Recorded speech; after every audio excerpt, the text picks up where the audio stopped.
You are listening to the Scars and Guitars podcast series and syndicating for the A-List Online. My name is Andrew Mackay-Smith, and the interview subject I have coming up for you is Bobby Blitz Ellsworth of Overkill. The reason for the conversation is to promote their album, brand new one, which is due for release on the 22nd of February. It's called The Wings of War. So let's have a listen to what Blitz has to say. Here we go. Hello, mate. It's time for our... Hang on a sec. Let me go on. You're right. Hey, bro. Hello, brother. It's time for our biannual chat. What's been happening? Keep it together. How's everything down there? I see that you're dressed appropriately. It's 20 past 6 now because I've moved back into the homestead. So last time we spoke, I was on the Sunshine Coast, so I was about to go for a surf, mate, about this time of morning as well. But right about now, mate, I'm just it's 20 past 6, and I've got my peppermint tea in my hand here, and going to drop my daughter off to daycare after this. But I can't complain otherwise, mate, especially because I'm talking to your good self. You know how it is, mate. You know how it is. You're a charmer, I'll tell you that much. You're full of charm. I look forward to it. I look forward to our chats, and I know I can count on them because you are releasing albums at a prolific pace. So I've got to, mate, that's got to be my first question for you is, so we spoke first about the album that you released in 2017. Now I might have a brain fade here, but The Grinding Gear, is that the name of the album? Or The Grinding Wheel, sorry. The Grinding Wheel. Yeah. Then we had a chat about your tour of Australia. Okay, so I know that was a very successful tour, by the way. We didn't get an opportunity to chat about the live album that you released, live in Overhausen, but here we are now talking about this fabulous new album that you've got for everybody, The Wings of War, which is coming out later on in February. So, mate, how do you do it? Where's the energy come from? Well, it was back in the 80s. They only gave us 2 years to live, but they just keep moving it. Yeah, I think we're opportunists. I mean, I think that we're the kind of people who we put the most into everything we can with regard to this band, and it probably carries over to other aspects of our life. But when an opportunity arises, I think you put the most into it. And it's real simple. We'd rather be writing new material than not be. Yes. And it obviously works for us because it keeps us visible. We're not the go-to on the satellite radios or even on those who broadcast. Yep. But I think somewhere this works for us because it keeps us visible, and it also keeps us fresh. It's not a matter of, what did we do on that record 10 years ago? It's more like, what did we do 2 years ago? And let's try not to do that. And let's try to do something that's a little bit more out of the box for us, which I think we got on this one. I do, and probably the first thing that jumped out for me with the recording was the drum sound. So you got Jason from Shadows Fall and Flotsam and Jetsam, or used to be in those bands, I should say. Now he's with you guys, mate, but his contribution is very good, mate. It's high quality and very notable. So did he inspire the band in a particular way this time around, would you say? I think we actually inspired each other, and the reason I say that is because we played a year live with each other prior to recording, which is, that is invaluable experience for both. I mean, we get to know him, he gets to know us. I think the changes that are made in the studio when recording are anticipated based on what you know of the other. When we started doing demos for this, Jason was the hardest working one in the demos, and I guess as it should be. He's a new guy. Yeah. I mean, if he's the one who has the excitement, and then spreads that fire to everyone else. And he was sending me and Dee Dee and Dave, 6-8 different cuts of each song. What do you think of this? What do you think of that? I changed this since the demo, and we're saying, shit, we're going to have to embrace this change, man. And that will be what the chemistry change is that he's changed to us, and we've changed to him, and therefore, 1 + 1 + 1 equals a new Overkill. Mm-hmm. How is this the very beginning, the genesis of the promotional trail for the album? Have you already spoken to a few media outlets about it? Oh, I think I've done. I usually do 10 a day, 2 days a week. So this is probably I'm up to about 40 at this point. Oh wow, 40, okay. 50, yeah. Jeez, okay. And what's the consensus been like? Because I assume a lot of the people that you speak to are quite knowledgeable about the band's music, I suppose. That's what I've taken from the interviews that I've read. I think so too. I think that the journalists that are that go after this kind of stuff, or whose publications or internet sites expose us, are fans first and foremost of this genre or even this subgenre. It seems that to a couple of sentences, I hear where you came from. I hear that it's new. I hear amazing drums that are quite bombastic, but I also hear a lot of melody. So the bombastic drums and the melody has made, let's say, a third entity when added together. So it's been thumbs up all the way around. Were there any challenges in creating the album? So was there anything that popped up that wasn't expected? Well, there's always sticking points. There's always points that as songs develop, you may have anticipated something to be different, and then a change is made, and you have to be objective and say, wait a second, that change is better than what I had already written for this, so I'm going to have to adjust to it. I think that happens often on an album, but I think that flexibility and, let's say, open-mindedness is what gives you, let's say, newer opportunities or changes within the record. But for the most part, it was pretty simple. I mean, I had 2 or 3 sticking points. One of my favorite songs on the record is the third cut called "Head of a Pin." It sounds like Black Sabbath on great meth. And it's just got this. I don't know. It was the hardest chorus for me to write, but when the chorus was done, and that was because of the changes the guys made. When the chorus was done, it became my favorite song. So it was the hardest one I worked on. Okay. But otherwise, no real pitfalls or anything. I mean, everything seemed to go relatively smooth. I mean, we have a formula we work within. Jason adapted to that formula perfectly, and we adapted to his input on the record perfectly. And I had to do a double take, actually, because the bio that I received says that you recorded the drums at Surefire Studios with one Joey DeMaio. So I think someone in the bio has got the name incorrect because it's actually Joe DeMaio, and he definitely isn't the fellow in Manowar. We always call him Joey. Oh, there you go. Oh, it is Joey. There you go. I thought it might have been the Manowar guy, actually, and I was going to ask you if you know what the hell was going on with those guys since the news about Carl came out. But no, it's a very different Joey DeMaio. I don't. I'm not in touch with them. I mean, I don't think I've had spoke more than 10 sentences to them in all these years. I've spoke more to Ross the Boss over the last 2 years or 3 years when he put his own band together, because I keep running into him on festivals. But I know Joey just backstage here and there. Yeah, and I've heard that a lot. It seems like as though the Manowar camp distance themselves from other bands, and I'm with you, actually. The only person in the Manowar camp that I've had an opportunity to chat to is Ross the Boss, but Manowar famously have never visited Australia.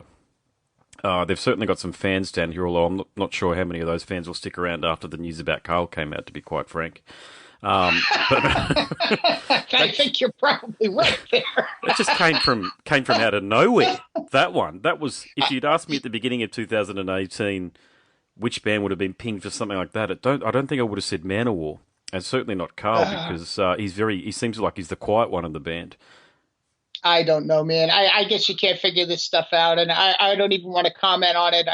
But I do know that it's if that happens, and it was one member, I think, all regardless of the innocence of the rest, it still becomes a moniker that you wear somewhere, and that's a shame. That love or hate the band, that's a shame that has to be something attached to them on the way out of a long career.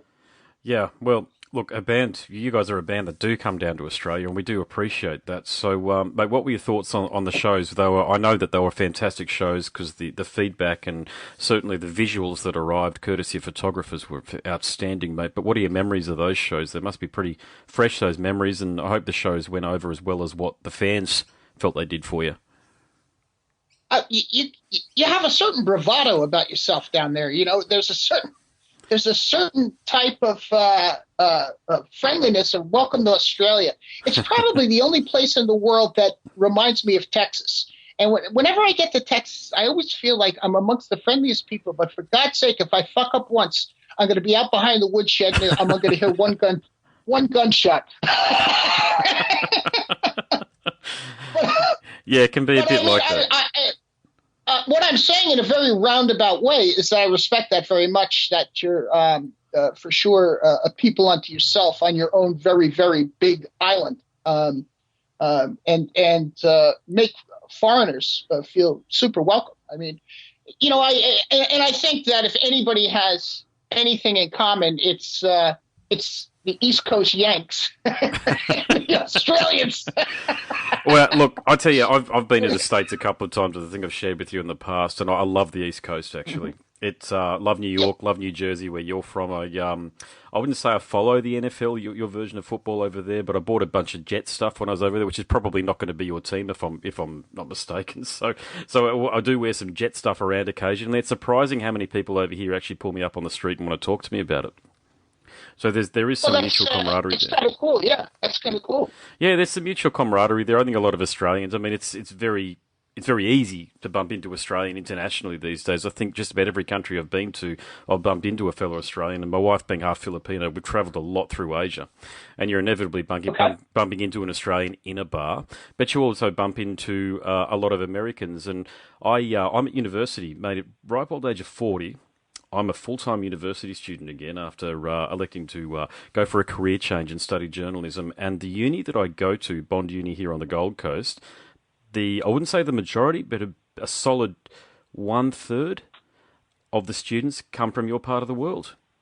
In the really? the northeast there. Yeah, I think they're just coming over for exchange, so they're only coming over for a semester or thereabouts. Some of them do stick around for an entire degree, but yeah, mate, we get along. We have a lot in common.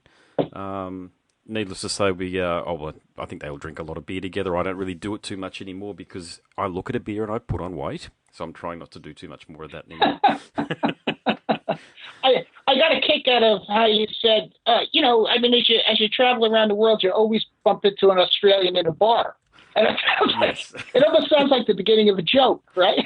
Yeah, it is. An American, an Irishman, and an Australian walk into a bar. What's going to happen? Well, probably all get drunk together. That's what's going to bloody happen. So, mate, when you look at 2000, you're right. You go, mate.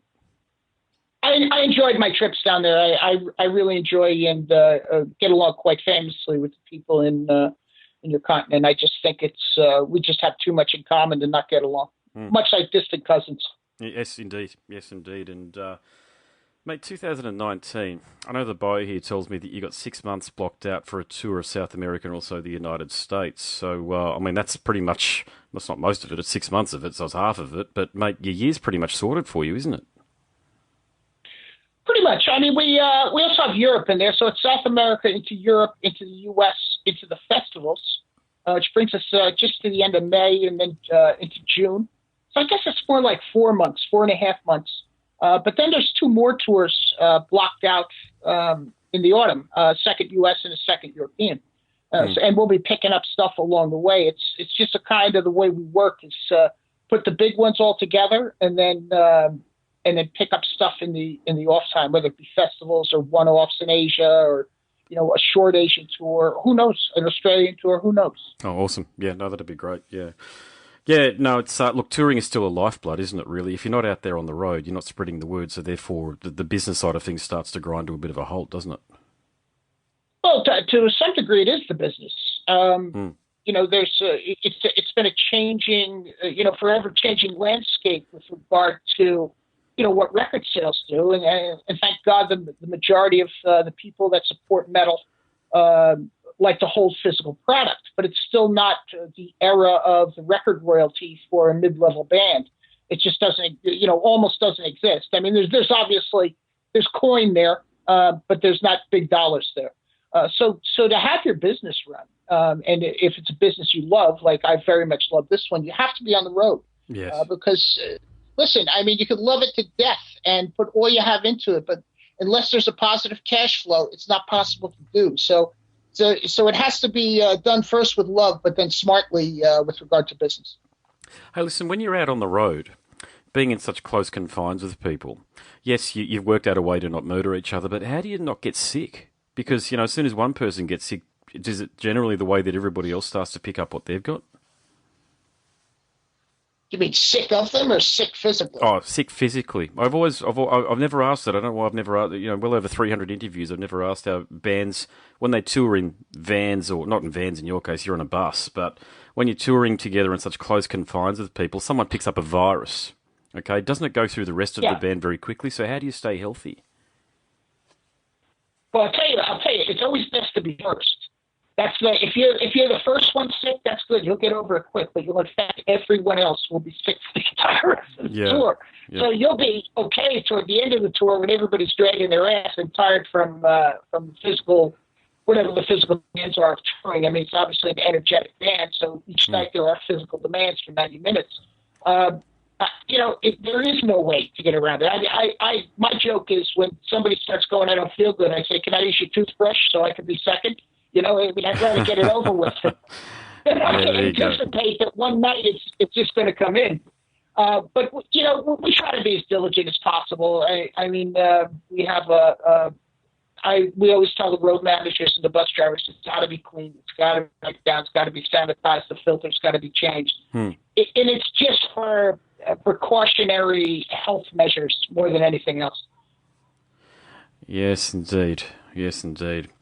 Okay, final question for you, mate, is I always give you a bit of a curveball, don't I? A left field question. And this one here, I used to like Annihilator back in the day, and they had a singer who used to be your guitarist. I think his name, and I'm going to mispronounce his surname here, so apologies if he ever listens to this, but Joe Kamayu, I think his name was. Do you know what he's up to these days, or are you still in touch with him? I'm not directly, but Dave Linskus, he's a resident of Florida. So he's down there with the alligators. Very similar climate to that of yours in Australia. Yep. I think the last I heard, he was tour managing Asia. That's what the last I heard, that he was out in the bus. Or maybe Asia, and he may have even moved over to doing some of the Yes shows. So he's still involved in the businesses here, and obviously very happy. Dave sees him twice a year kind of a thing. There you go. All right, yeah. Well, there's some alumni out there, and all of those albums, mate. And I always give you another a compliment here too. All of your albums are high quality, mate. There's no duds.